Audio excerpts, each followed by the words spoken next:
Hello everyone and welcome back to Strife Solutions. I am of course playing Yogscast Complete, or YogPack if you prefer. This is a mod pack that we the Yogscast are using to play through modded Minecraft again. So the last time that I played, I built this magnificent tower behind me. What do you think of it, huh?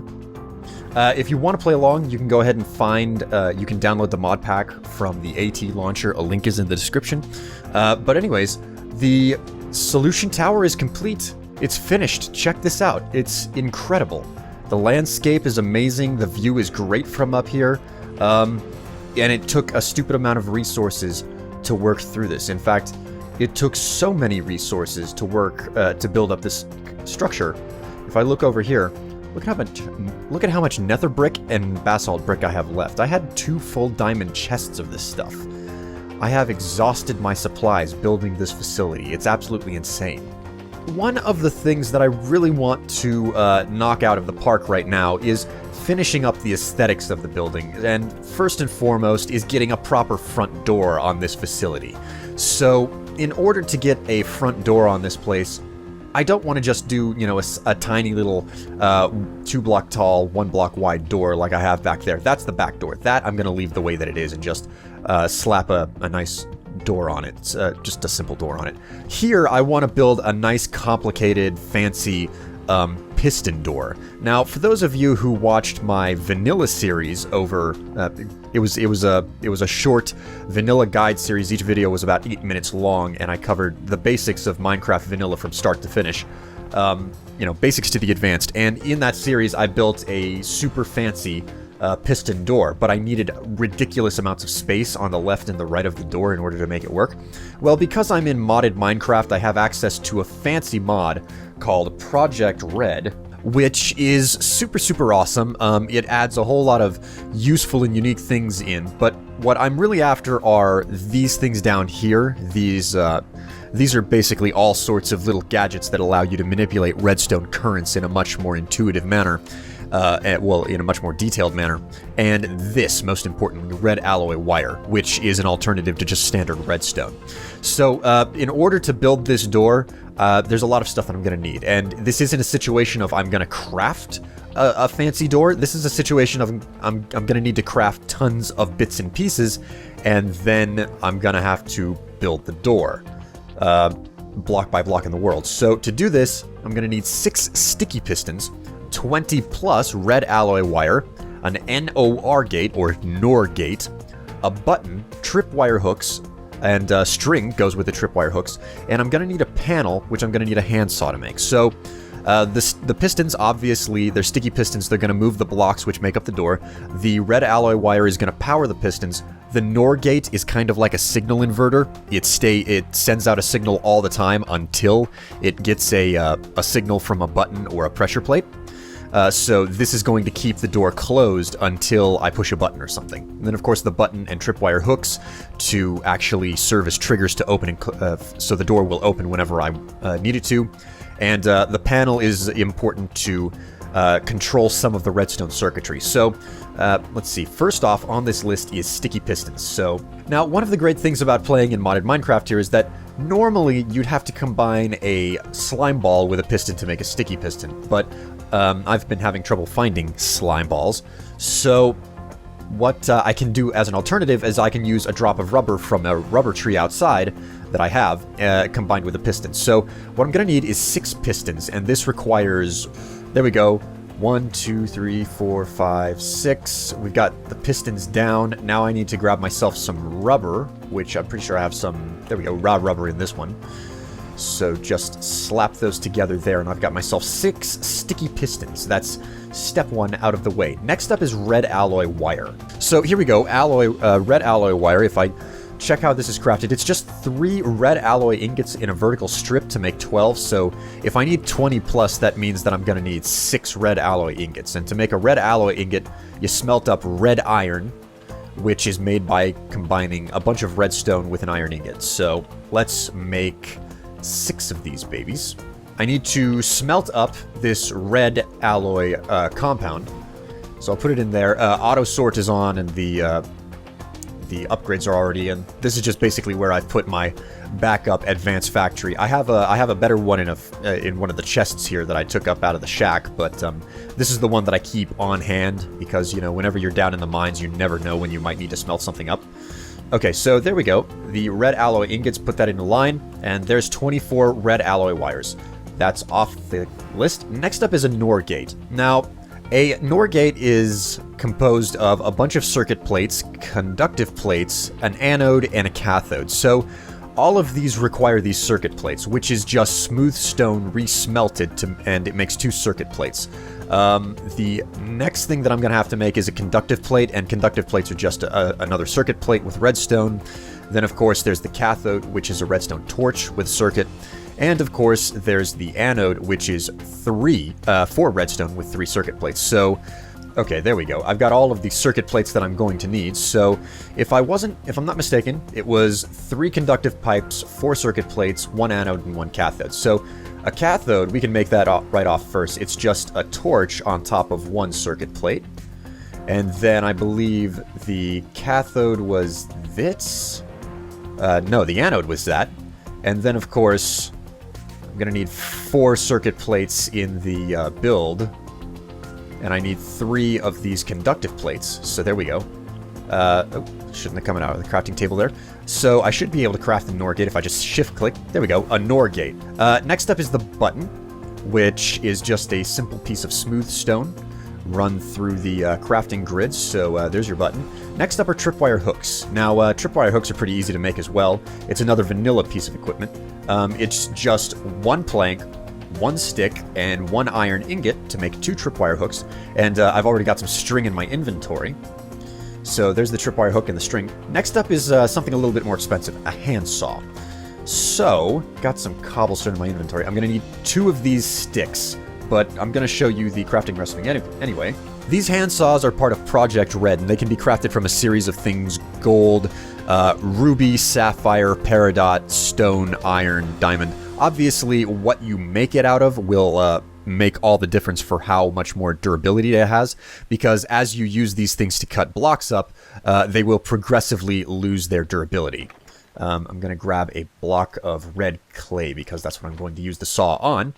So to make this, you need a couple of sticks, a couple of stone tool rods as well, and you need a couple of gems, preferably, because they're fairly common in the world. So I'm going to use these rubies that I have a gross supply of, and you put the rubies there and there, followed by these stone rods up at the top and sticks on the side, and there I've got myself a ruby hacksaw.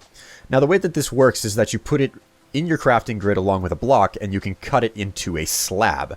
Now normally that's, not that big of a deal. It's like, what's so great about that? Well, normal slabs you can only put down like that, but Project Red slabs, you can do that using the UI, but that's not all. You can also take up these slabs again and combine the saw with it to cut it in half again. And now I have 2 clay panels, but that's not all. I mean, yes, that's thinner, but now I can cut that again into covers. And that's actually exactly what I want, a cover.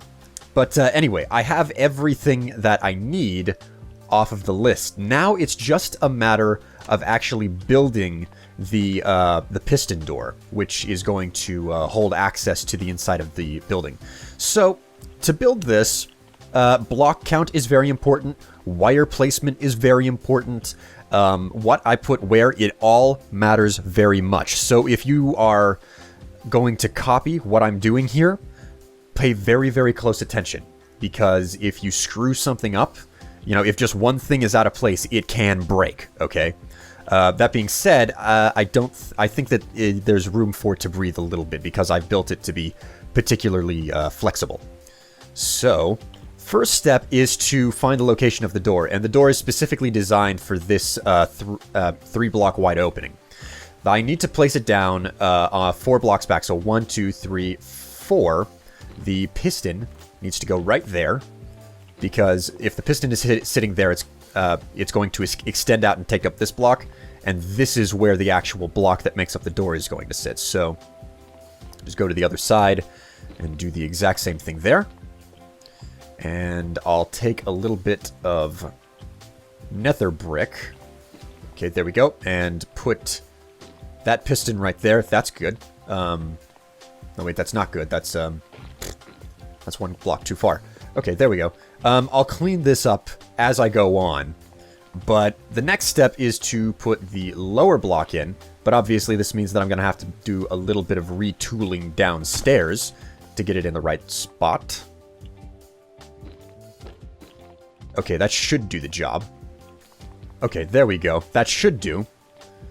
It's one block out of the way. Okay, so with all of that done, the next step is to actually come in and put some bricks in surrounding the pistons so that I can wrap a wire over the top of that piston right there. So I'm just going to remove this stuff. Put that there, and I'll remove these up here as well as this one right here. Okay, so moving forward, now what I need to do is put in some basalt brick for the hall to start covering things up a little bit. And that can't be there. So let's put the button in place. Let's start putting the triggers in place. That's the next step. So first trigger is the button, how you get in from the outside. You're going to push this button and the pistons are going to retract to where they are right now and remove all of the blocks so you can get into the building. But that's not good if you can't get back out of the building. So the next step is to put tripwire hooks right diagonally behind these pistons and then lay down string all the way between it. There we go. And now you can hear it activating. The next step I'm going to have to dig into the wall for. So actually, that needs to stay there and that needs to stay there. This is super important right here, okay? You need to have these two blocks right here because if you do it any other way, you're going to inadvertently end up powering this piston right here and it will not retract whenever the buttons are hit. So I'll hook this up like so, and I'll remove this. Next up is to make certain to get this in, this NOR gate in the right place. It goes down right here, like so, and you see it's extended the pistons right next to it. This is very, very important. The out has to be facing this piston, okay?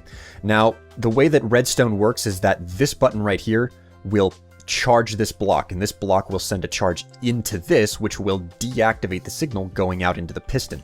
So whenever I hit this button, it retracts the pistons. So the next step from here is to wrap wire around and up over the pistons and across the top to reach this piston. Okay, there we go. Now there's the top piston extended. Now I just have to keep wrapping this wire around to reach these pistons on the side. There and there. Now I'm going to have to drill through the bottom again. And with that done, I can place some wire across the roof here. And there you go. Now it's extended the bottom piston. So I'll go back up. There. Now all of the pistons are extended. The next step is to put in some nice blocks that will make it look nice. So I'll just grab some out of this chest. I think I'll use blue topaz because I'm not messing around with the Ars Magica mod. As I've said before, I'm not a potty mouth wizard. And that looks like super, super nice. Aha! Okay, so now you see the major problem that I'm facing. This block isn't moving. Now, normally, if you don't have that this block of netherrack or whatever block the wire is crawling over, you'll get this problem. But the other thing that causes this problem is that this wire right here is inadvertently powering this piston right here. So this creates a charge and powers this wire to shut this thing off to retract the pistons. But because this wire is powered, it's also transferring power over to the piston next to it. So to get around that, you place a cover right there. And that should be everything. Now, wow, check that out. And it's a fast reacting door. Granted, I do have to deal with server lag, so this doesn't work as quickly as I would prefer it to, but it does work. Now it's just a matter of covering the thing up and hiding all of the guts, because, you know, this doesn't look super, super pretty. And in addition to that, I need to make certain to lay down torches in proper locations so everything stays well lit and monsters don't go spawning in the gutwork of my door. So I'm going to go ahead and cover this up, and I'll see you guys whenever I'm finished. Okay guys, so I'm pretty much done with making the door look a little bit better. I'm not entirely certain about what I've managed to throw together in the short time that I've worked on this. So I'm using carpenter blocks, just really fast for those of you who are unaware. Carpenter blocks are just a bunch of these carpenter blocks with, well, these are specifically wedge slopes from the carpenter's block mod, which is just a bunch of 3 sticks with 3 carpenter's blocks, and these are made by surrounding a block of wood with a bunch of sticks, and you get 5 of them. You can modify these with a hammer. You can also highlight them on your scroll bar and hold down shift and scroll. Use the scroll wheel, and you can change which version of the slope block they are, because there are just a whole lot of different ones. So that's how you make it, and then you put it down the way that you want it, and you can rotate it with a hammer from carpenter's blocks as well. And you just right-click it, and you appropriate whatever block you are holding in your hand, and it's basically a nice way to create a facade. So there you go. That's the front door to Strife Solutions. Okay, so there you go. That's my nifty entrance to the Solution Tower. I've still to put a. Got a little bit caught in the door there. I've still to put a standard back door on the facility, and there's a whole lot more left to do in this tower before I can start, you know, moving forward into another or new and different mod pack, or, you know, further exploring the depths, which is the mechanism mod. But anyways, I hope you guys enjoyed watching me build this door and want to make it yourself as well. Next time, I'll be moving on to something a little bit more interesting and a little bit more mod related rather than just a build. But I'll see you guys next time in another video. Bye!